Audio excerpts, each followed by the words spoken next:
Space X కు చెందిన rocket శకలం చంద్రుడి ఉపరితలాన్ని ఢీకొన్న దృశ్యాలను దక్షిణ కొరియా స్పేస్ ఏజెన్సీ కాసా విడుదల చేసింది. రాకెట్ శకలం కూలిన ప్రాంతంలో పెద్ద గొయ్యి ఏర్పడిందని తెలిపింది. క్రాష్కు ముందు చిత్రాలతో పోలిస్తే ప్రస్తుతం ఆ ప్రాంతం నల్లగా కనిపిస్తోందని వెల్లడించింది. చైనాకు మరో ఉపగ్రహం కూడా ఈ ప్రమాదాన్ని ట్రాక్ చేసింది.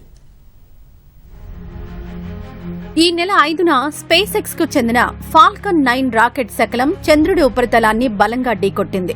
దాదాపు 3900 కిలోల బరువున్న ఆ శకలం సెకనుకు 2.04 కిలోమీటర్ల వేగంతో జాబిల్లిని ఢీకొట్టింది. ఇందుకు సంబంధించిన దృశ్యాలను దక్షిణ కొరియా స్పేస్ ఏజెన్సీ కాసా విడుదల చేసింది. రాకెట్ శకలం జాబిల్లిని ఢీకొట్టడానికి ముందు తర్వాతి దృశ్యాలను దక్షిణ కొరియాకు చెందిన ధనూరి ఉపగ్రహం చిత్రీకరించింది. ఫాల్కన్ 9 రాకెట్ శకలం ప్రమాదవశాత్తు చంద్రుడిని ఢీకొట్టిన సమయంలో ధనూరి స్పేస్ క్రాఫ్ట్ ఆ ప్రాంతం మీదుగా ప్రయాణించింది. చంద్రుడి కక్ష నుంచి ఫోటోలు తీసింది. రాకెట్ శకలం చంద్రుడి ఉపరితలాన్ని ఢీకొట్టినప్పుడు అక్కడ ఒక గొయ్యి ఏర్పడింది.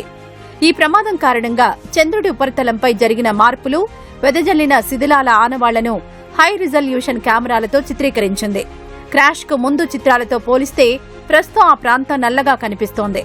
దక్షిణ కొరియా తొలి మూన్ మిషన్ ధనూరిని 2022 ఆగస్టులో ఎలన్ మస్క్ కు చెందిన స్పేస్ ఎక్స్ రాకెట్ నుంచే లాంచ్ చేశారు.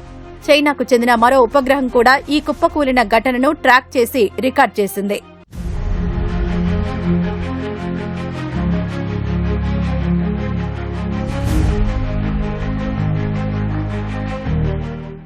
గతేడాది జనవరిలో స్పేస్ ఎక్స్ కు చెందిన ఫాల్కన్ 9 రాకెట్ 2 లూనార్ ల్యాండర్లను అంతరిక్షంలోకి తీసుకువెళ్లింది.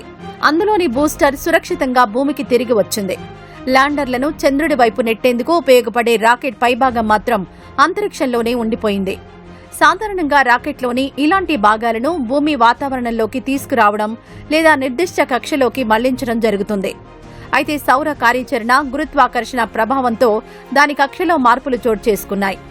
దీంతో అది అదుపు తప్పి చంద్రుడి ఉపరితలాన్ని ఢీకొట్టింది.